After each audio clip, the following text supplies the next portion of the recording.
this week in the news. We begin with news from the Vatican. The Council of Cardinals is meeting this week in the Vatican with Pope Francis as they continue their work in reforming the Roman Curia. It's just one of the few events scheduled for the Pope this week. Rome Reports takes us to the Vatican to take a look at the week ahead for the Pope.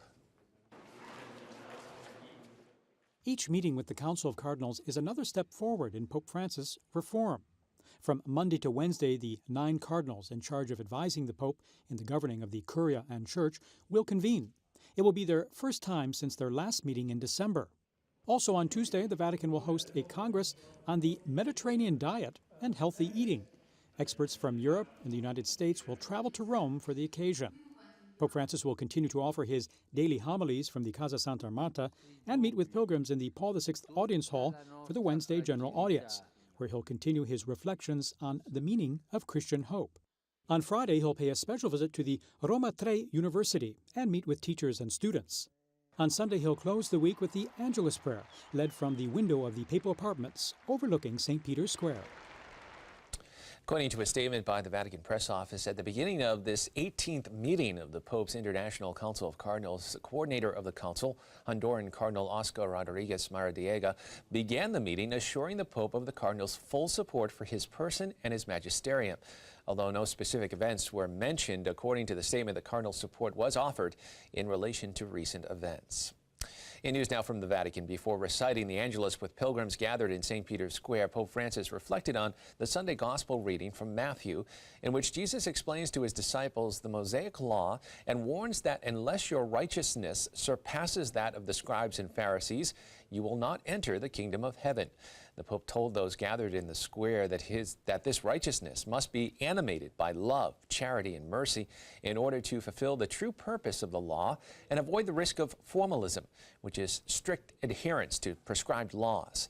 The Pope talked about the 3 specific commandments Jesus talked about in Matthew's reading against murder, adultery, and swearing. He also focused on insulting, saying that we are so used to insulting that it's like saying good morning. The Pope said one who insults his brother kills his brother in his heart. Please do not insult, the Pope said. We gain nothing. In news now from around the world, Pope Francis has appointed a Polish archbishop to study the pastoral needs of the townspeople and the thousands of pilgrims who flock to Medjugorje, Bosnia-Herzegovina, a town where 6 young people said Mary appeared to them beginning in 1981. Rome Report says more on this appointment of a special envoy. Pope Francis has taken his first steps in investigating the case of the reported apparitions of the Virgin Mary in Medjugorje, Bosnia, that have occurred there since the 1980s. He sent Polish Archbishop Heinrich Hoser there on a pastoral visit. The aim will not be to judge whether or not the apparitions are real. Instead, he'll look at the needs of the faithful who come on pilgrimage. He will then provide a report offering future pastoral initiatives that he deems necessary.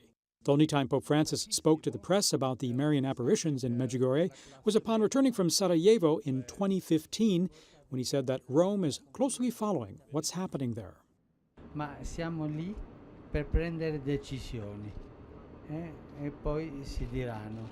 Soltanto alcuni orientamenti si danno ai vescovi, ma sulle righe che si prenderanno. The Pope also said that he was annoyed by those curious who, instead of seeking the truth in events like these, only seek extraordinary facts. Though he recently said this in a meeting without cameras before the superiors of religious orders, he's expressed these same sentiments since the beginning of his papacy. In one of his daily homilies at the Casa Santa Marta, he criticized the unhealthy curiosity of those who say they know visionaries who receive letters and messages from the Virgin Mary. Pope Francis responded by saying that the Virgin Mary is not a postmaster who sends messages every day. Spirito di curiosità ci allontana dello spirito della sapienza, perché soltanto interessa i dettagli, le notizie, le piccole notizie di ogni giorno. The Vatican does not usually comment on the alleged apparitions of the Virgin Mary, but Pope Benedict XVI instituted a commission of theologians and experts regarding Medjugorje in 2010. His result was then given to Pope Francis. The only ones who have spoken on the cases have been the former bishops of Yugoslavia in 1991. They use the formula non constant de supernaturalitate, which means today that they can neither be verified nor excluded. And finally in the news, the reopening of the atrium of the Benedictine Church of the Loaves and Fishes took place over the weekend in Tab-gha, Israel. Just 20 months earlier, the church had suffered serious damage from an arson attack.